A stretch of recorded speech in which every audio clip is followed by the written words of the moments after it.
everybody, it's Friday and it's time for Friday's reads, and we're in the garden again. I'm catching up with all my filming and it's lovely. You can hear the birds singing and now and again you can hear Nelson woofing, but let's keep our fingers crossed. We've given him a chew, keep him entertained.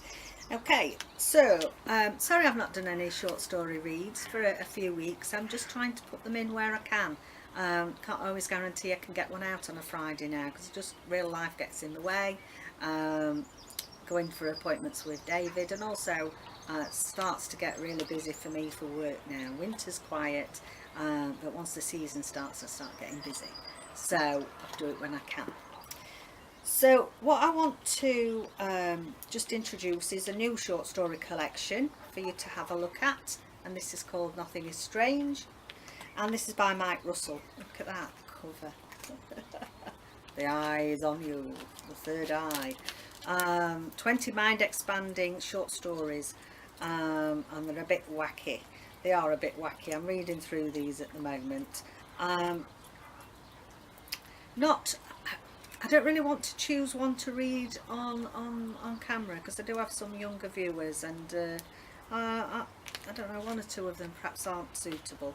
But they're definitely wacky, and this is definitely one for you to have a look at and see if you like them as a short story with a twist. So that's that.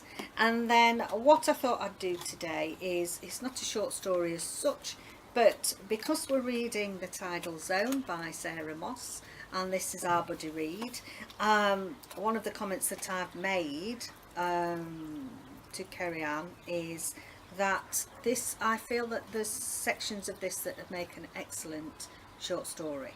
It doesn't work as a cohesive whole for me, but I'm doing a wrap up on that, so you'll be able to see all my thoughts on that. But the first chapter in this really blew me away, and I thought, goodness me, this is really setting the scene for this book. As you probably know, this is a book about Adam, and he's an art historian, and he gets a phone call from school to say that his daughter, age 15, has collapsed on the playing field and she's stopped breathing, had a cardiac arrest or whatever. So all to do with possible heart problem there. So this first chapter is really apt, and I think it's beautifully written. So I've chosen this for a short story read today. Once upon a time, a woman and her husband lay together, and the man's seed navigated the hollows and the chambers of his wife's body until it came home. Cells began to divide and reform as they do, and something new was made. As the weeks went by and the woman began to feel odd and sick, the new thing took shape. A comma, a tadpole, eventually the bud of a brain, and a spinal column. Suddenly in the shadow, darkness of a summer night, the heart completed itself and began its iambic beat.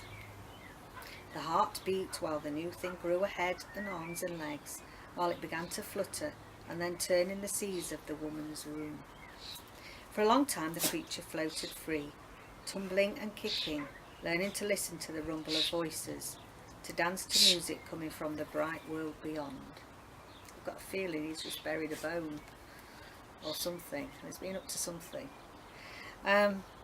Sorry, I digress.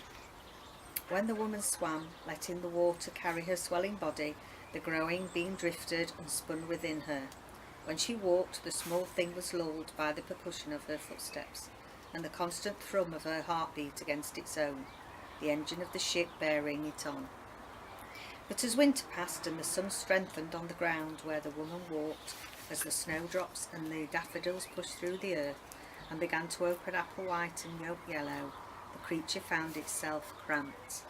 The walls of the womb seemed to close on its arms and legs, to wrap even its ribs and behind, and soon the being was pushed down, its head held in the woman's bones and its hands and feet gathered in.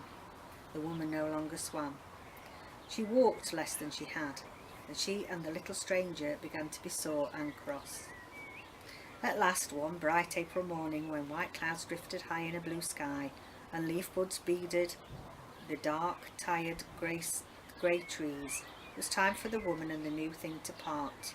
A painful work that took many hours, into the cold night and through the next morning, which the woman and her husband did not see, because they were in a room with no windows, awaiting the child's birth. The heart had been working for months now, and it kept going, sometimes fast and sometimes slow, but always beating the same rhythm. Our birth is but a sleep and a forgetting. When the child was born, there came the ordinary miracle of breathing, that terrible moment we are cast off from our mother, and from her oxygenated blood. When we have never taken a breath, and may not know how to do so, the seashore in the delivery room. She breathed.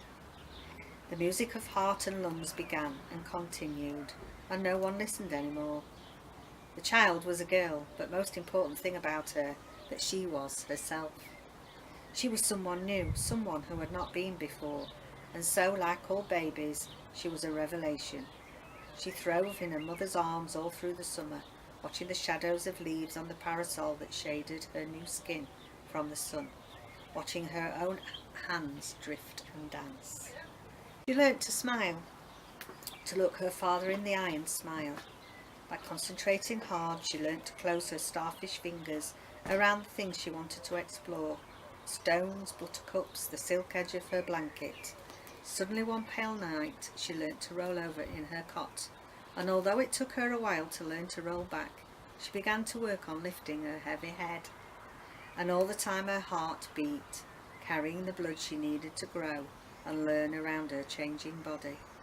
All the impossible intricacies of her biology worked, and only in rare moments did anyone think to wonder at the astonishing processes of lungs and gut, kidneys and brain.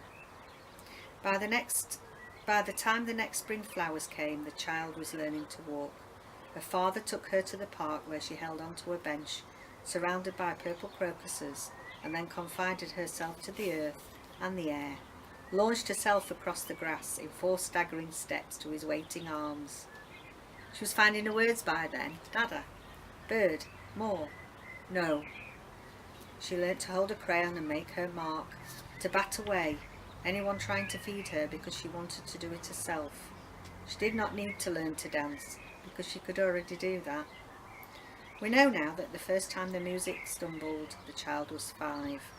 She had started school that autumn, and by spring was reading fluently, beginning to take over her own bedtime stories.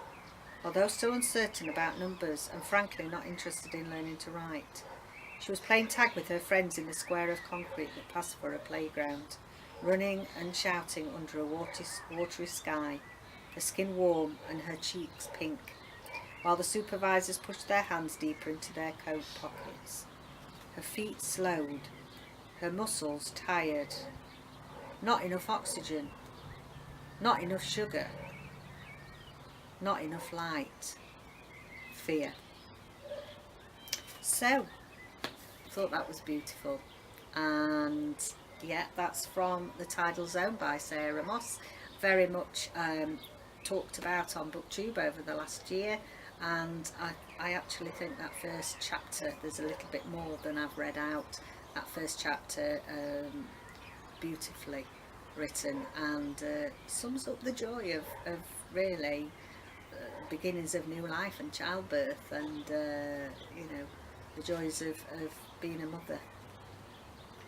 So there we go, give that a try. If you want to read the whole book, I'll do a wrap up soon when I'm doing my book Buddyathon wrap up. Don't forget Nothing is Strange, which is a new collection of short stories, and yeah, see you again next time for Friday's reads. Bye for now.